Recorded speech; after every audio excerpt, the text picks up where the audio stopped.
Welcome back to CHIRO for Kids YouTube channel. Today we are going to go over at-home tips and in-office techniques that we use for infants' jaw pain and young kids that are complaining of jaw pain or jaw clicking. Exactly. And yesterday I had a 3-year-old come in with this very issue. So even if it's not present in your little one, they can develop this as they get older too, just because like a little bit more stressors in their life too.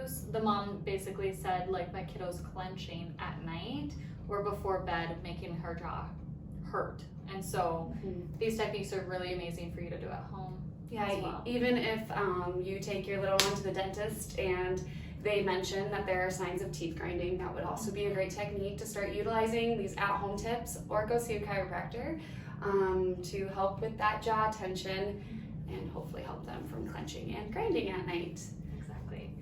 And so for the first technique, we're just going to basically massage their entire face. And so we're going to start all the way up here in your temporals, because these muscles actually insert onto your jaw as well.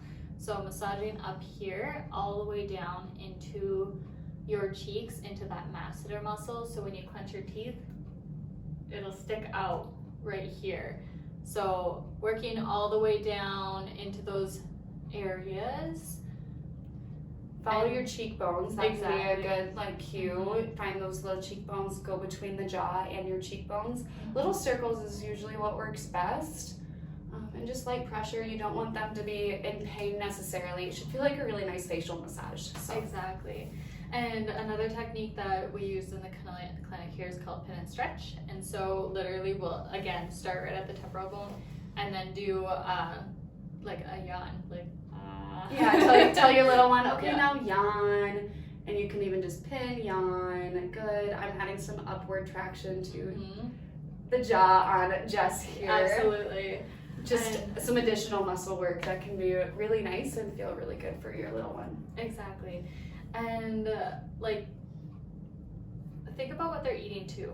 Like, if they are complaining about jaw pain, maybe switch to more of softer foods. So like, instead of a hard carrot, like a raw carrot, cook the carrot so that it's softer for them to chew and they're still getting that nutrition benefit from it.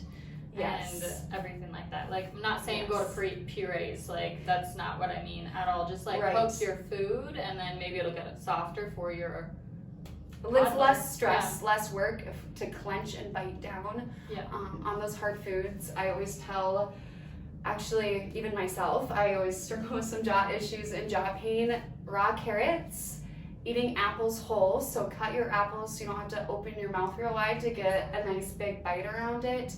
I like to steam my carrots and then I put them in the fridge so they're still like a cold snack. Also big sandwiches, especially for little kids. Adult burgers are huge for a little kid. It's not any surprise to me that a 3-year-old might have issues with a 3rd-pound burger, trying to get that in their mouth and open real wide to enjoy it. So just think about how wide they have to open their mouth to consume that food, and then yes, the crunchy hard candies. Even the gummy candies are difficult as well. So even though they're soft, they stick. And so that's hard to like open and close continuously on those gummy foods. So just be mindful that if your kiddo is complaining about that jaw pain, just look at what you guys are eating as well. And gum counts with that too. Your gummy comment reminds me of that. Gummy foods, gum, that's just constant chewing and stress, repetitive motions for your jaw. Exactly. So without further ado, we're going to show you some oral stretches that we do in the clinic. I'm going to wear gloves and I am going to be working on Dr. Jess here. We do these oral stretches on basically kids of all ages. So, including inner adults too. Like on the women's side, we do these as well. So there's no harm in doing them on your little as well. Yes. So before I really start stretching the mouth, I am going to kind of find a trigger point in the jaw. Might be a little tender, not a lot of pressure, but some, So I'm just going to follow. I'm actually going to turn your head this way just so they maybe can see a little better. Follow those upper teeth back, all the way back to those molars if they're there, and just hold up.